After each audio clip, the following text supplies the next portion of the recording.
আজকে দেখা যায় বম পাঠায়, গাড়ি চলাফেরা করে, গাড়ির মধ্যে গিয়া রাস্তার মধ্যে গিয়া নানান তামসা করে গিয়া খেয়েও আপনার শরাব পান করে, খেয়েও সিগারেট পান করে, সারাটা রাত অতিবাহিত করি আনের পিকনিকের মধ্যে গিয়া।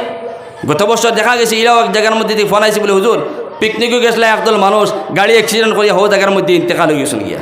আসেন না ভাই? তো আমার লেখান যুবক হলে আমি অনুরোধ করি ভাই, এই পিকনিক আজকে দেখা যায় সমাজের ভিতরে পিকনিক ছাড়া আমরা পিকনিকের লেগে এমন মায়া মহব্বত, আমার পয়সা খড়িয়ে গিয়া দেখা যায় হারাম লাইনে গিয়া পয়সারে আমি খরচ করি গিয়া পিকনিকের মধ্যে নিয়া গিয়া গাড়ি রিজার্ভ করে দিয়ার বম ফাটাইয়ার আমি নানান তামসা করিয়া নানান বিতিকিচ্ছা করিয়ার পিকনিকের মধ্যে গিয়া হাজার হাজার টাকা আমি আমার পিছনে খরচ করিয়ার এই দিন পিকনিকে দেওয়া শরীয়তের মধ্যে বিলকুল যায় নাই, হারাম হারাম হারাম। ও আজকে রাত্রে দেখবা আপনারা প্রায় সময় দেখা যায় ও সারাটা রাত বম ফাটাইতরা।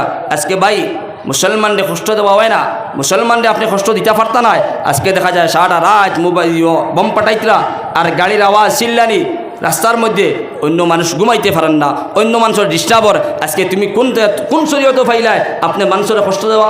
আপনার শরীয়তের মধ্যে আসেনি তা বলে জি না, তো আপনি কেন মানুষের কষ্ট দেন? এই কারণে যুব সমাজ হলে হইয়ার এই হারাম বস্তু ছাড়িয়া আজকে আপনি পয়সা খরচ করতে গিয়ে পিকনিকের মধ্যে গিয়া গাড়ি রিজার্ভ খতরা, সিগারেট খাইতরা, পান খাইতরা, সারাটা রাত গিয়া আপনি অতিবাহিত খতরা গিয়া খেল তামসা নাটকের মধ্যে গিয়া, কিন্তু আপনার পিছনে কোনো ফায়দা হইব, কোনো সব হইব না? না, কোনো সব পাইতা না আপনি। বরংস যত সময় পর্যন্ত আপনি পিকনিকে থাকবা আপনি গুনার কর্মগুলা করবা, আপনি যত সময় পর্যন্ত গুনার কর্মগুলা করতে থাকবা তত সময় পর্যন্ত আল্লাহ এবং আল্লাহর রসুলের অভিশাপ হইব। নাউযুবিল্লাহ। আজকে আমার যাবতীয় পয়সা বার হয় পিকনিকের মধ্যে লাগে গিয়া বিড়ি সিগারেট খাইতাম পারি, বোমা লাগাইতাম পারি, কিন্তু ভাই ইটা পয়সা মাদ্রাসার মধ্যে লাগে না। ইটা পয়সা মাদ্রাসার মধ্যে যদি আজকে খরচ করিয়ে যায়, এক টাকা যদি আপনি এই মাদ্রাসার মধ্যে খরচ করিয়ে যান, কাল কিয়ামতের ময়দানে আল্লাহ রাব্বুল আলামিন এই 1 টাকার বিনিময়ে জান্নাত দিয়া দিব। সুবহানাল্লাহ। পিকনিকের মধ্যে যাইবা আপনি হাজার হাজার টাকা খরচ করবা, লক্ষ লক্ষ টাকা আপনি খরচ করবা, কিন্তু তার বিনিময়ে 1 পয়সা 1 বদলাও আপনি পাইতা না। এই কারণে এই মাদ্রাসার প্রতি আমরা খেয়াল রাখবো না হোক ইনশাআল্লাহ। ভাই আজকে মাতে গুসা করবা না, হকমা তো বাত নাই মানুষে হয় এখান রিচার্জ হয়ে যাচ্ছে, ঠিক আছে, হকমা তো বাত নাই। আপনি এক মাত মাতিবা আরাধনা করবে বলে আপনি এখান কেন কোন কারণে মাতিলা? কারণ তার কাছে ইমানদারি নাই, তো তার কাছে ইমানদারি নাই।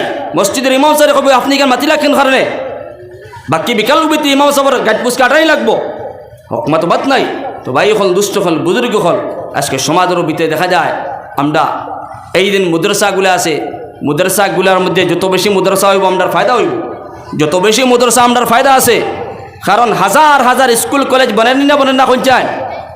আজকে আমার আপনার কৃষ্ণপুরের মধ্যে কয়েকটা আপনার প্রাইভেট স্কুল আছে, দেখবা আপনি গেলে এক দাঁড়তে গেলে আরম্ভ যদি করেন কমপক্ষে 15টা স্কুল পাইবা আপনার সরকারি বেসরকারি। তারা স্কুল খুলিছে, ঠিক আছে, স্কুল খোলাতে আমি কোনো মুখালিফত করিয়ান না, চলতে আজ কোনো অসুবিধা নাই, হরু তাই শিক্ষালয়। আজকে মাদ্রাসা হলো তো আমরা খোলার প্রয়োজন আছেন না নাই? আজকে এক মাদ্রাসা ওর না, একজন মেসাবে ওর না, 2জন মেসাবে ওর না, আর একজন মেসাবে মাদ্রাসা খুলিছন। আমার ছাত্র দিতাম, আমার বাড়ির থেকে তালাবা দিতাম, ইটায় পড়িতা, এই মাদ্রাসার পিছনে আমি খাটনি কাটিতাম, এই মাদ্রাসার জরুরিয়াতে আমি পুরা করে দিতাম। এইখানে আল্লাহর বন্দেগান এখন নবীর উম্মতের দল। আজকে এইটা তালাবার পিছনে যদি আমরা খাটনি খাটিয়ে যাই, মাদ্রাসার প্রতি খাটনি খাটিয়ে যাই, আশা করি আর কাল কিয়ামতের ময়দানে আল্লাহ রাব্বুল আলামিনে এটার বদলার জন্য দিয়ে দিব। সুবহানাল্লাহ। আমি লম্বা আলোচনা করিয়েন না।